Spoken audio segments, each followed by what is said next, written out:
This is a clip of a man called Rami Davidian, who claims to have single-handedly rescued hundreds of people from that supernova rave on October 7th. ראיתי בחורות קשורות עם הידיים כפות. מישהו רצח אותם, אנס אותם, תעלל בהם, פה בעצים האלה. הרגליים שלהם היו פתוחות.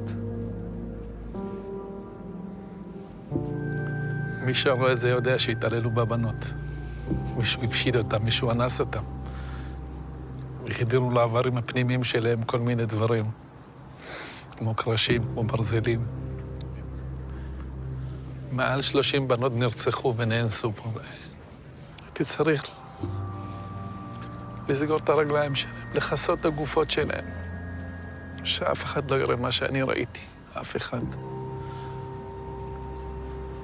אף אחד לא יכול לראות דברים כאלה.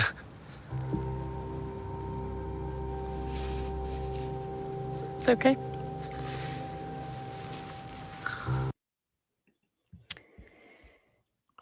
I don't even know what to say about that. Well, yeah, I mean, again, just to summarize for those who are listening and couldn't read the subtitles. So Rami Davidian, they're standing in the forest where this supernova rave took place, and he claims that he saw women tied to trees, who had been raped, who had been burned, who had had objects like iron rods and wooden boards inserted into their private parts.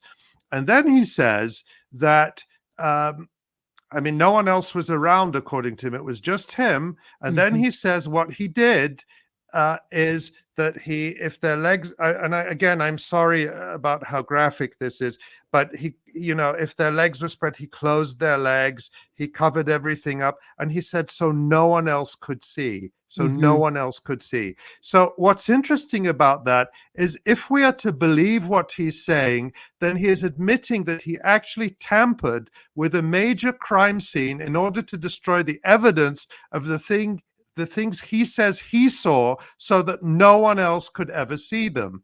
And that turns out to be very convenient indeed, because Rami Davidian is a huge liar.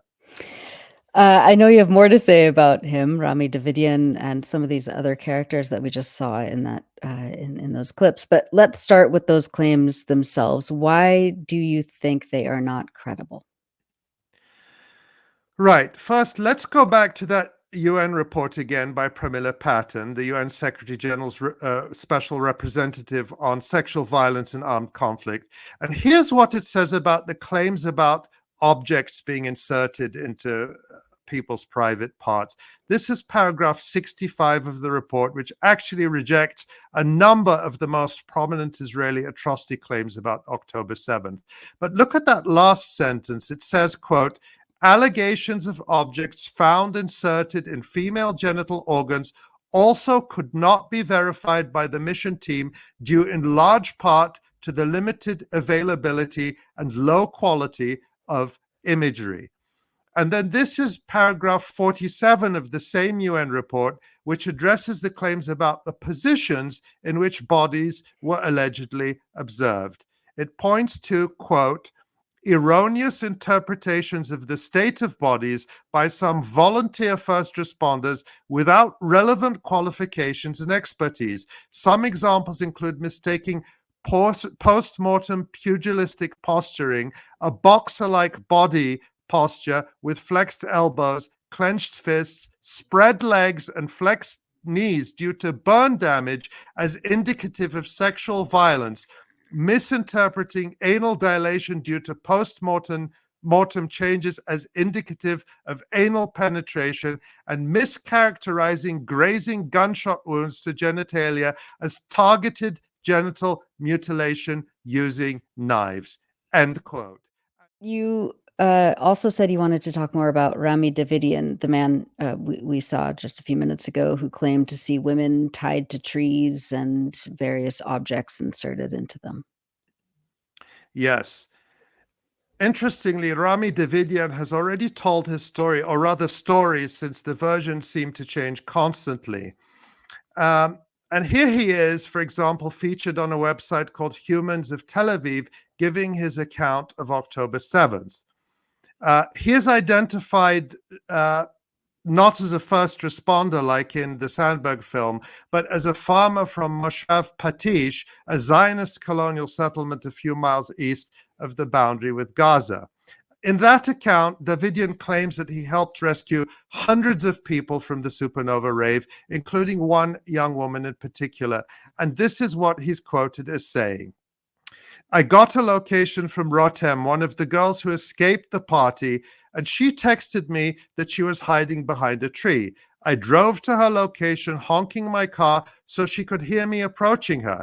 When I got to her location, I saw she was surrounded by 5 terrorists. I didn't flinch and shouted at them in Arabic, 'Ahlan, my name is Abu Rami. I'm Muslim, and it's better that you give the girl to me and escape from here as fast as you can because the whole area is full of armed security forces. I wasn't afraid. It was pure instincts. Luckily, they thought I was a Bedouin, and because they were already on the run, they gave me the girl to me and ran off."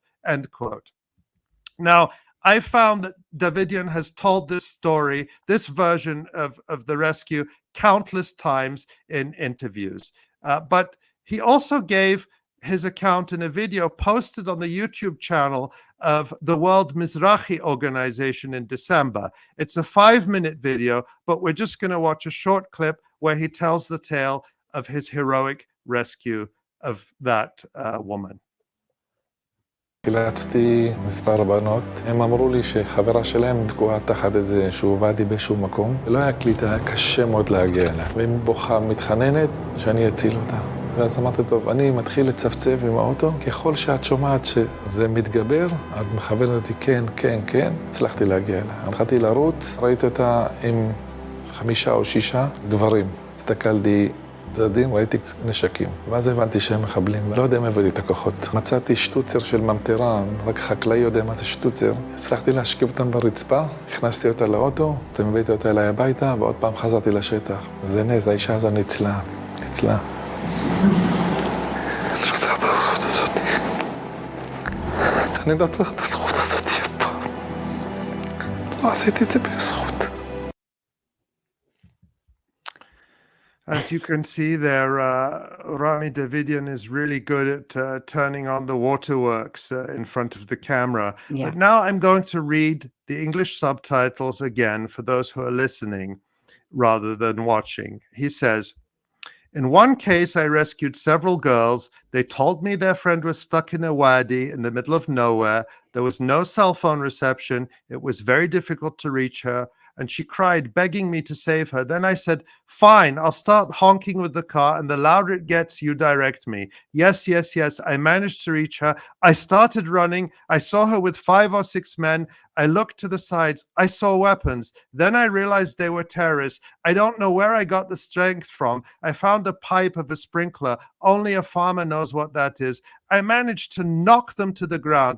I put her in the car, brought her to my house, and once again returned to the area. It's a miracle that this woman was saved. I don't want that merit. I don't ever want that merit. I didn't do it for the merit." End quote. So as you can see there, what you immediately notice there is that these accounts are very different. In the first one, he somehow scares off the 5 armed terrorists who've supposedly come to kill everyone in sight just by scolding them in Arabic.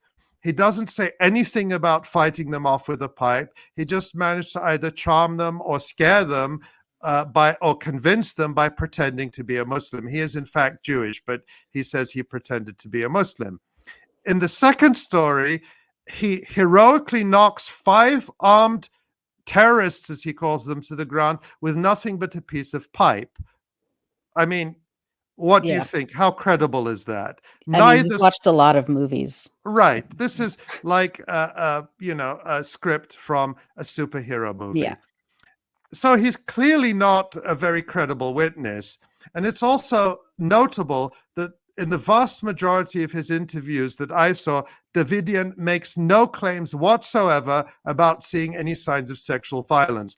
The earliest instance I could find of Davidian claiming to have seen anything related to sexual violence, the kind of things he describes to Sheryl Sandberg, date from early February, 4 months after October 7th, in a report from the Association of Rape Crisis Centers in Israel, an organization that has played a key role in trying to launder the mass rape hoax.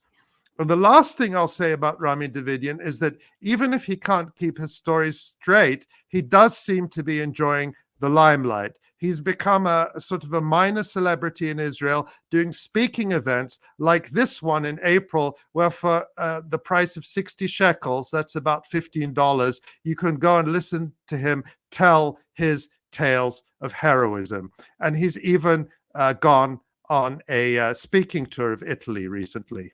Right, except he doesn't want any merit, as he says. No, a very, very modest Yeah. character. Yeah.